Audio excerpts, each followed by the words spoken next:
Hello, जय श्री कृष्णा, जय श्री राम। जय श्री राधे राधे, जय श्री महाकाल।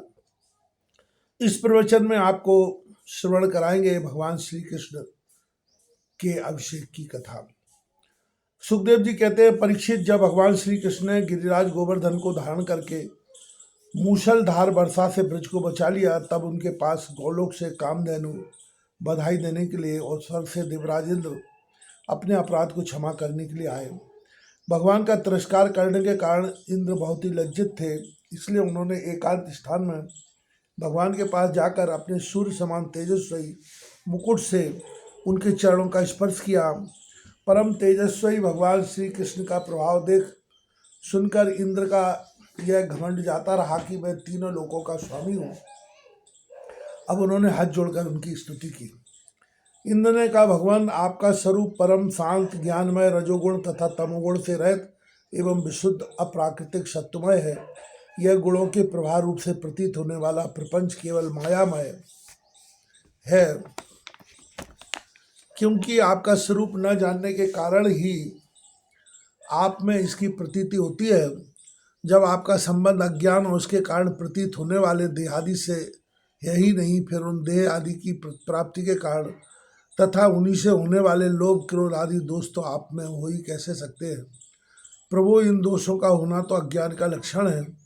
इस प्रकार यद्यपि अज्ञान और उससे होने वाले जगत से आपका कोई संबंध नहीं है, फिर भी धर्म की रक्षा और दुष्टों का दमन करने के लिए आप अवतार ग्रहण करते हैं और निग्रह अनुग्रह भी करते हैं। आप जगत के पिता, गुरु और स्वामी हैं। आप जगत का नियंत्रण करने के लिए दंड धारण किए हुए दुस्तर काल है। आप अपने भक्तों की लालसा पूर्ण करने के लिए स्वच्छंदता से लीला शरीर प्रकट करते हैं, और जो लोग हमारी तरह अपने को ईश्वर मान बैठते हैं, उनका मान मर्दन करते हुए अनेकों प्रकार की लीलाएं करते हैं।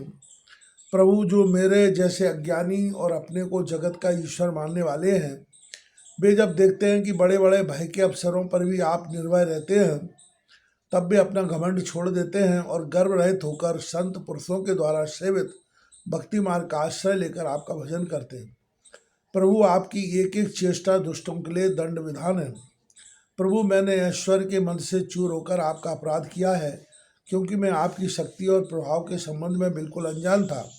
परमेश्वर, आप कृपा करके मुझ मूर्ख अपराधी का यह अपराध क्षमा करें और ऐसी कृपा करें कि मुझे फिर कभी ऐसे दुष्ट अज्ञान का शिकार न होना पड़े।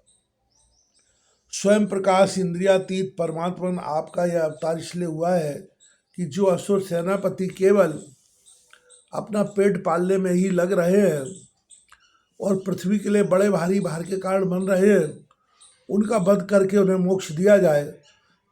और जो आपके चरणों के सेवक हैं, आज्ञाकारी भक्तजन हैं, उनका अभ्युदय हो, उनकी रक्षा हो। भगवान, मैं आपको नमस्कार करता हूँ। आप सर्वांतर्यामी, पुरुषोत्तम तथा सर्वोत्तम वासुदेव हैं। आप यदुवंशियों के एकमात्र स्वामी, भक्तवत्सल एवं सबके चित्त को आकर्षित करने वाले हैं। मैं आपको बार बार नमस्कार करता हूँ।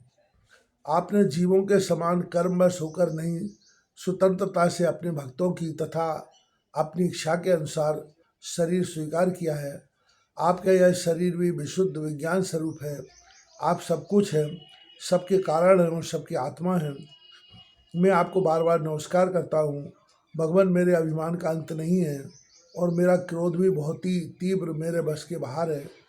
जब मैंने देखा कि मेरा यज्ञ तो नष्ट कर दिया गया, तब मैंने मूसलाधार वर्षा और आंधी के द्वारा सारे ब्रजमंडल को नष्ट कर देना चाहा, परंतु प्रभु, आपने मुझ पर बहुत ही अनुग्रह किया। मेरी चेष्टा व्यर्थ होने से मेरे घमंड की जड़ उखड़ गई। आप मेरे स्वामी हैं, गुरु हैं और मेरे आत्मा हैं। मैं आपकी शरण में हूँ। सुखदेव जी कहते हैं, परीक्षित, जब देवराज इंद्र ने भगवान श्री कृष्ण की इस प्रकार स्तुति की, तब उन्होंने हंसते हुए मेघ के समान गंभीर वाणी से इंद्र को संबोधित करके कहा। श्री भगवान ने कहा, इंद्र, तुम ऐश्वर्य और धन संपत्ति के मद से पूरे पूरे मतवाले हो रहे थे, इसलिए तुम पर अनुग्रह करके ही मैंने तुम्हारा यज्ञ भंग किया है। यह इसलिए कि अब तुम मुझे नित्य निरंतर स्मरण रख सको। जो ऐश्वर्य और धन संपत्ति के मद से अंधा हो जाता है, वह यह नहीं देखता कि मैं काल रूप परमेश्वर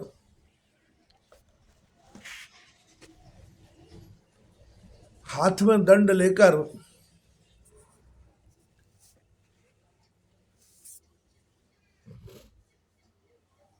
उसके सिर पर सवार हूँ। मैं जिस पर अनुग्रह करना चाहता हूँ उसे यह स्वर भ्रष्ट कर देता हूँ। इंद्र तुम्हारा मंगल हो। अब तुम अपनी राजधानी अमरावती में जाओ और मेरी आज्ञा का पालन करो। अब कभी घमंड ना करना, नित्य निरंतर मेरी सन्निधि का, मेरे संयोग का अनुभव करते रहना और अपने अधिकार के अनुसार उचित रीत से मर्यादा का पालन करना। परीक्षित भगवान इस प्रकार आज्ञा दे ही रहे थे कि मनुष्य कामधेनु ने अपने संतानों के साथ गोप वेशधारी परमेश्वर श्री कृष्ण की वंदना की और उनको संबोधित करके कहा।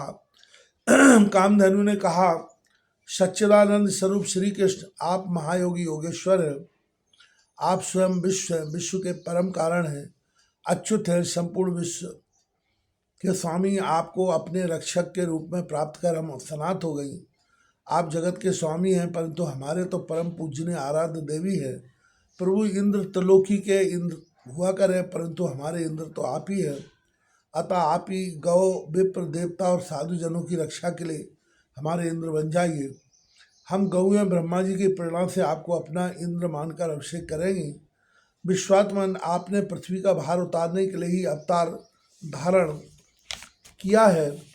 श्री सुखदेव जी कहते हैं, परीक्षित, भगवान श्री कृष्ण ने ऐसा कहकर कामधेनु ने अपने दूध से और देव माताओं की प्रेरणा से देवराज इंद्र ने ऐरावत की सूंड के द्वारा लाए हुए आकाश गंगा के जल से देवर्षियों के साथ यदुनाथ श्री कृष्ण का अभिषेक किया और उन्हें गोविंद नाम से संबोधित किया।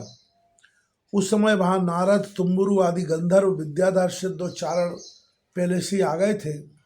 वे समस्त संसार के पाप ताप को मिटा देने वाले भगवान के लोक मलापय यश का गान करने लगे और अप्सराएं आनंद से भरकर नृत्य करने लगी। मुख्य मुख्य देवता भगवान की स्तुति करके उन पर नंदन बन के दिव्य पुष्पों की वर्षा करने लगे।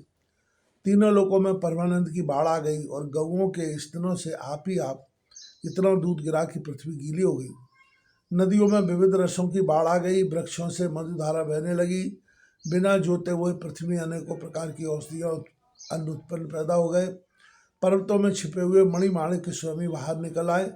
परीक्षित, भगवान श्री कृष्ण का अभिषेक होने पर जो जीव स्वभाव से ही क्रूर है वे भी बैरहीन हो गए, उनसे भी परस्पर मित्रता हो गई। इंद्र ने इस प्रकार गौ और गोकुल के स्वामी श्री गोविंद का अभिषेक किया और उनसे अनुमति प्राप्त होने पर देवता, गंधर्व आदि के साथ स्वर्ग की यात्रा की।